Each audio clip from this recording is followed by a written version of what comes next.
This is Southern ArchHeretic, shifting the burden. Who the hell am I, and why should you listen to anything I have to say? I'm Kit Rogers, and I have some questions.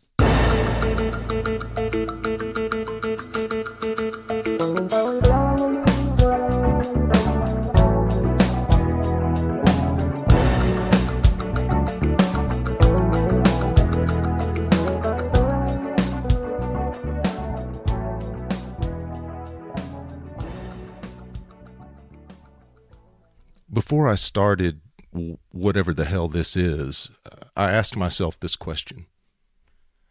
Do I have anything enlightening to offer the argument regarding the existence of God, or the positive and negative effects of faith and or religious belief?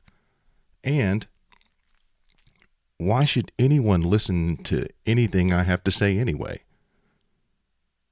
The answer is, drum roll please,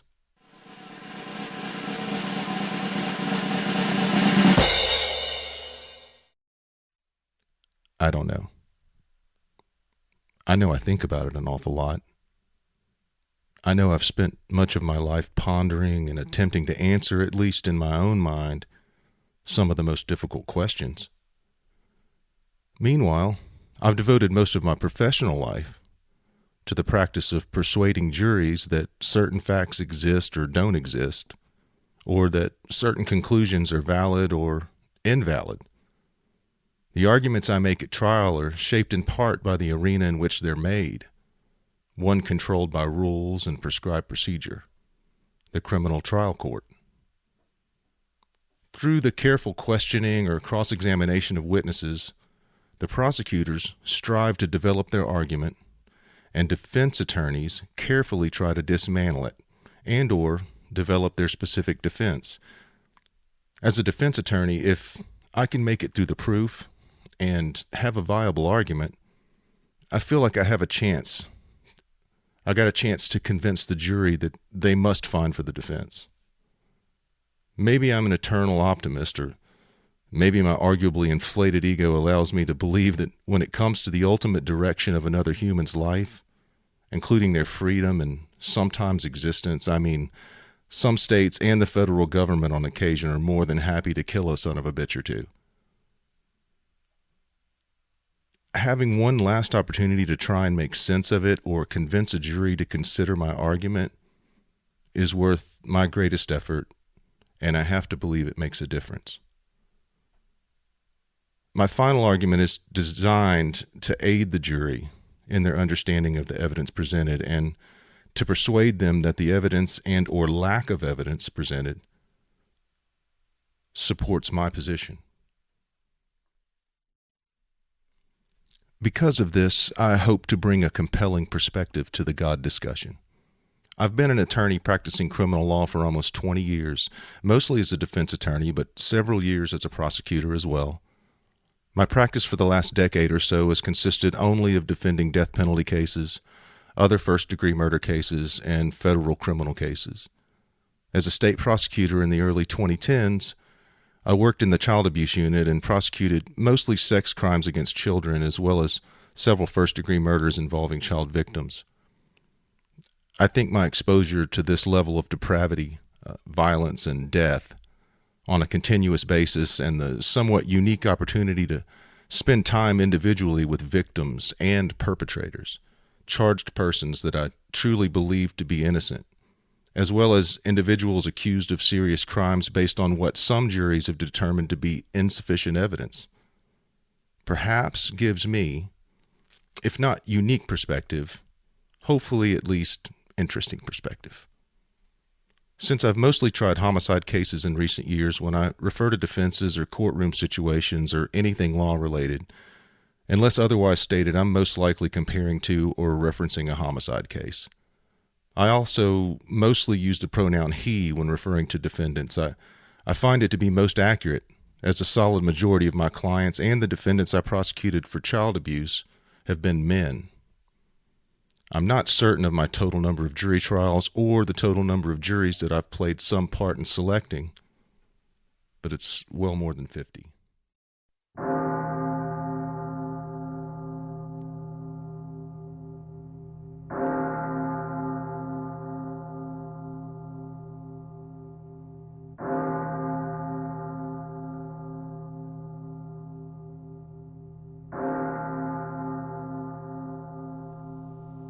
I was raised Roman Catholic in Shreveport, Louisiana, surrounded by and embraced by my mother's large Sicilian family. My paternal grandparents were very devout Catholics, as is my mother, and I was raised to be devout as well. I was an altar boy and attended 13 years of Catholic school. I distinctly remember sitting in St. John's Cathedral at the age of 16 with the rest of my high school junior class, waiting for my turn to enter the confessional and thinking, what the hell am I going to say in there? Maybe I lied. Maybe disrespected my parents. Took communion without going to confession. Ate a hot dog on Friday during Lent. Wait a second. This is all bullshit. Why am I doing this? I don't really believe any of it. Maybe that was the beginning of my embrace of blasphemy and generally being a heathen.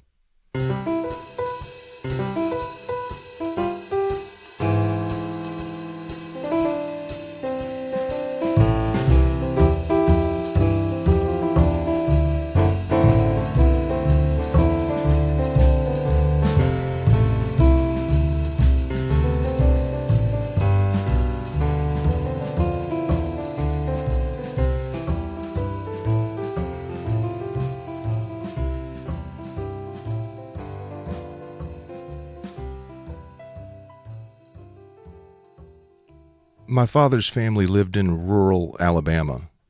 We visited them frequently, and I was lucky to be close with all four of my grandparents as well as the large extended families on both sides.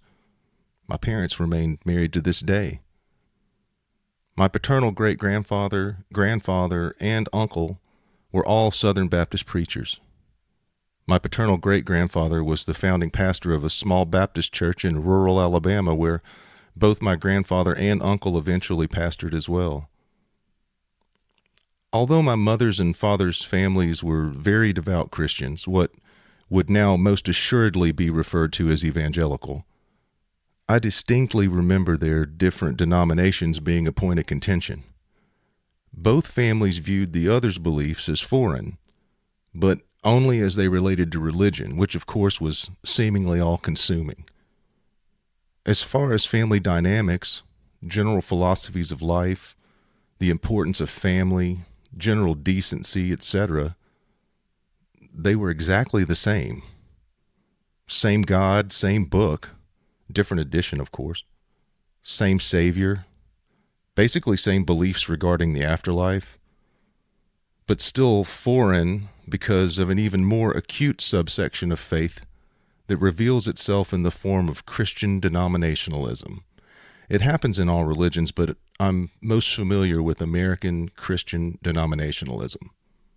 Basically, I think denominations exist because different groups genuinely believe that, sure, we read the same book, but we read it better than you do, or God speaks to our preacher, but not your priest, or vice versa. I guess perhaps Catholics are a-Baptist and Baptists are a-Catholic, for example. I'm certain that it was these nearly indistinguishable distinctions that shoved me in the direction of religious studies. However, my desire to eat and to also provide for my young family gently nudged, or better yet, gently tilted the universe so that all slippery slopes slid me in the direction of law school.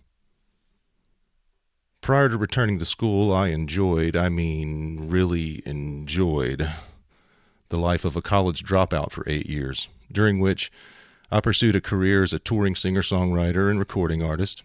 This means I spent many years writing songs, traveling and playing venues for very little money, although usually provided with enough party provisions to make my lack of proper accommodations seem tolerable, and bartending to pay the bills. I spent my last tour in the Northeast United States, as usual, sleeping in my car or on someone's couch, usually a good Samaritan from the show, because I didn't make enough from the venue most evenings or in tips and album sales to afford a hotel room.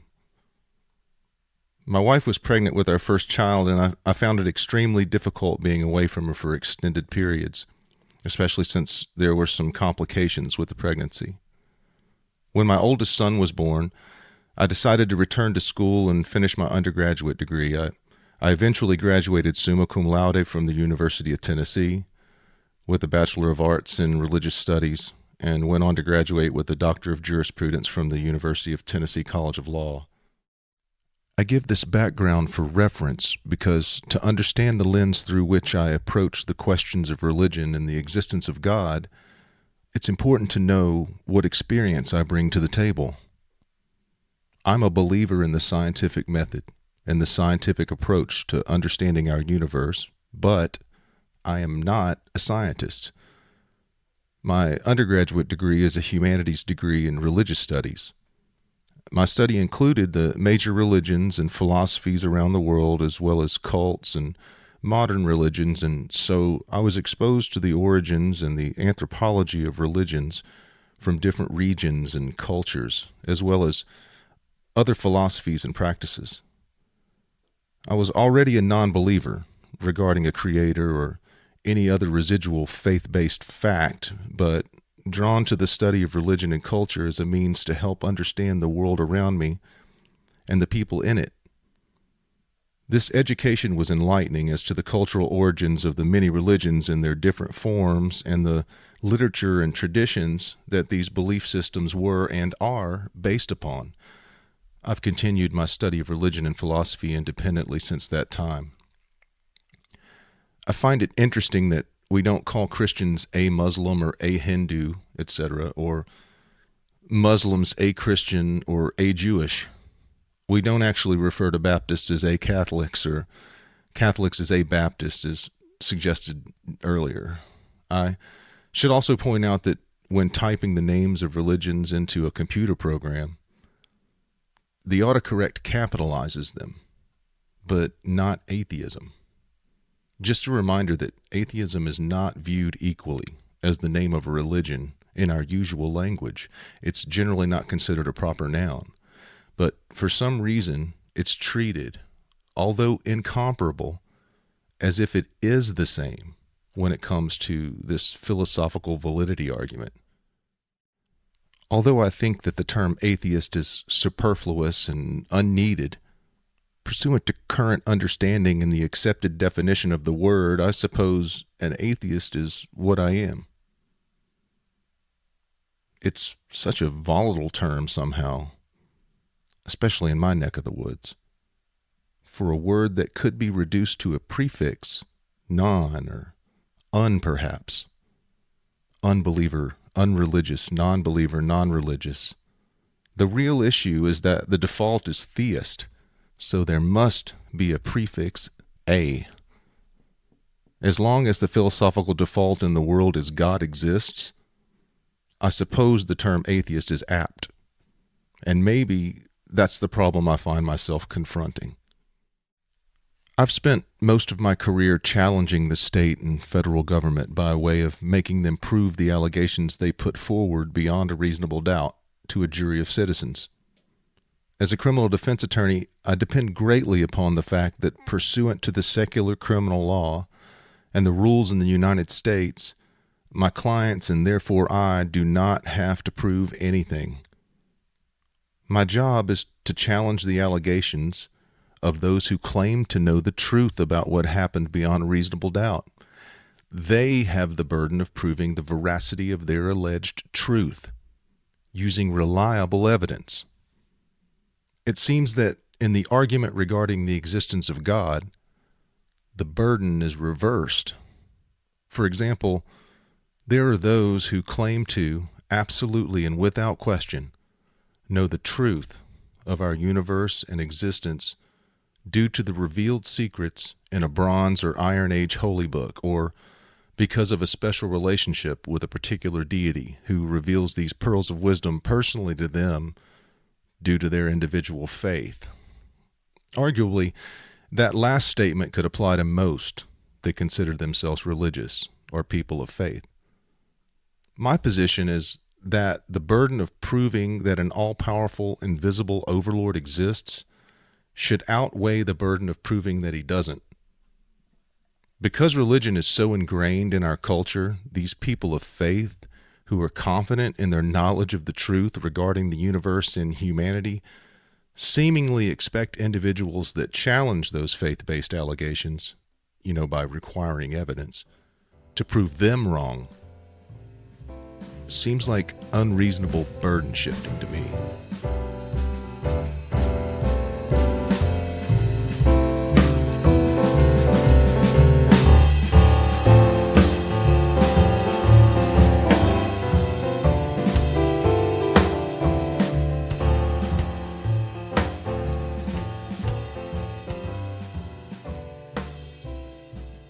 My purpose in this episode, and in future episodes related to the judiciary, juries, justice, and faith, is to attempt to organize the arguments for and against the existence of God as if it were being presented in a criminal trial setting.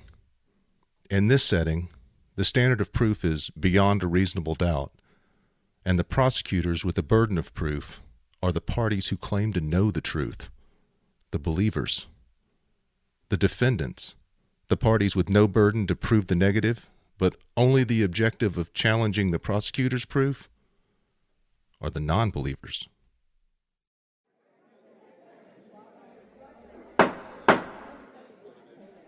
All rise.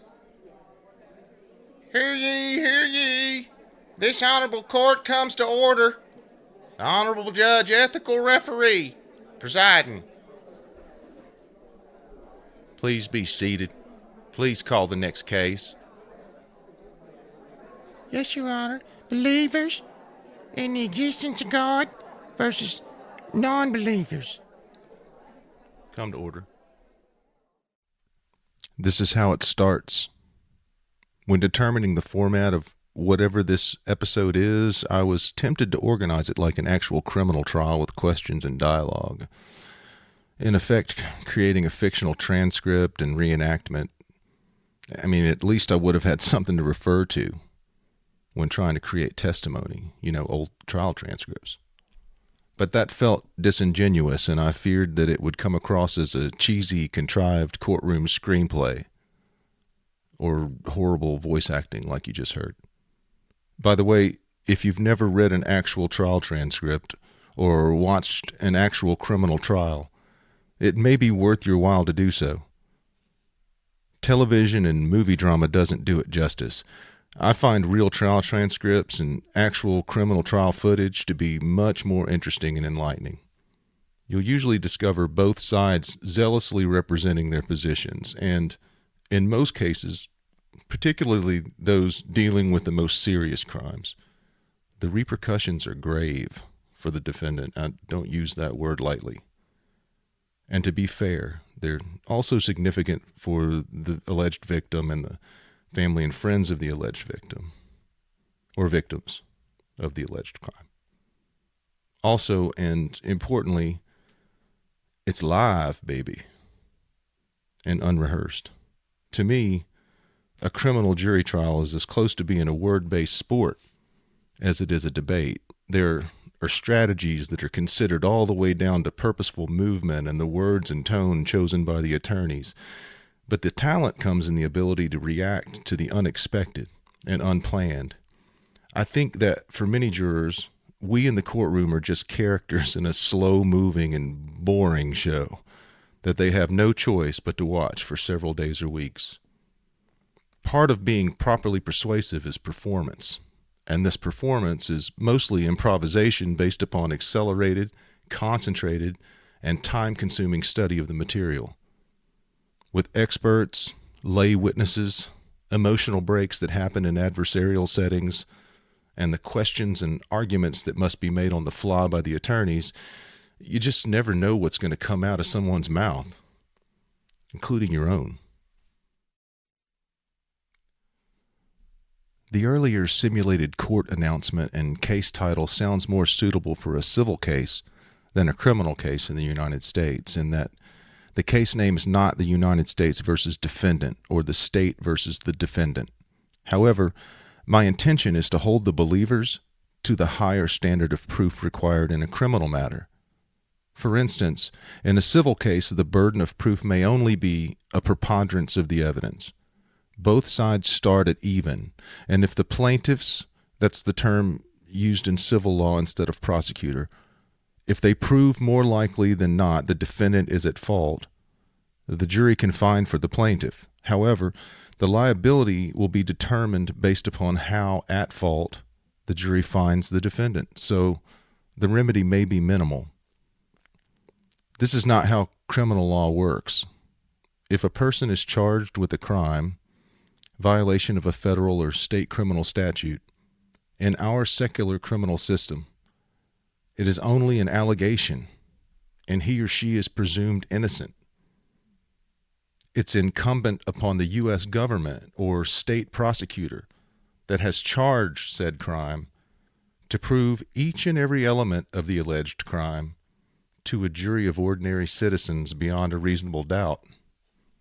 It's important to understand the difference in the burden of proof in a civil case versus a criminal case in order to understand the standard of proof I'm employing in this exercise. The purpose is to put the alleged truth that God created the universe and everything in it, including us, and that he still pays attention to us individually and gives a shit, on trial. I will be occasionally using what some might consider foul language. I am a firm believer that words are important and yet still just audible emanations to which we've decided to attach meaning. I could stand in front of a room full of people from around the world for whom English is incomprehensible, and with a smile, softly speak a hate-filled rant with curses, horrible imagery, and accusations, all the while gently nodding my head up and down in an agreeable motion, and most likely the room would just nod in agreement to be polite. Words are just some sounds we decided were important. They simply cannot be inherently good or bad, so it seems as if the issue has more to do with the audience, those to whom it is directed or maybe are within earshot. Now listen, I agree that certain language is unacceptable in the courtroom if the originating source is the attorney. However, in the back halls or outside of the courthouse, there are usually no words that are off limits. So I'm giving fair warning to you, the listener. I'm doing my best to pull no punches. If certain words hurt your feelings and make you cry, you should go no fucking further.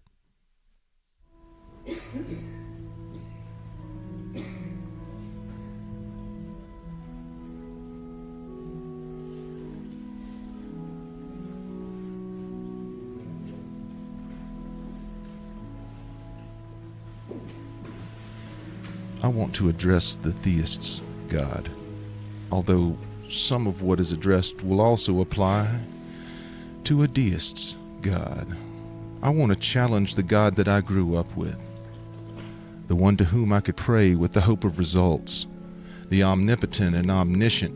We will discuss the numerous issues with this statement later. God that helped, I guess by answering some prayers, my 78-year-old chain-smoking, opiate-addicted, oxygen-dependent client recover from her fourth stroke. But in his infinite and unerring wisdom, either ignoring prayers or just having a plan, struck down my 28-year-old caring, athletic, and beautiful little sister with a tumor that ripped apart her brain, tortured her for 3 years of radiation, chemotherapy, and surgeries, including blowing her up to almost unrecognizability as a result of the unnecessary steroids, limited her ability to communicate and recognize her loved ones, including her big brother, before ending, or I guess stealing, or better yet, perhaps intentionally killing with premeditation her life at 31. Well, the Lord moves in mysterious ways. God must have needed her in heaven more than we needed her here. She's up there looking down on us with a perfect mind and body now. Surely she's in a better place. What? Fuck you. Prove it. Let's tee it up. Love ya. Mean it.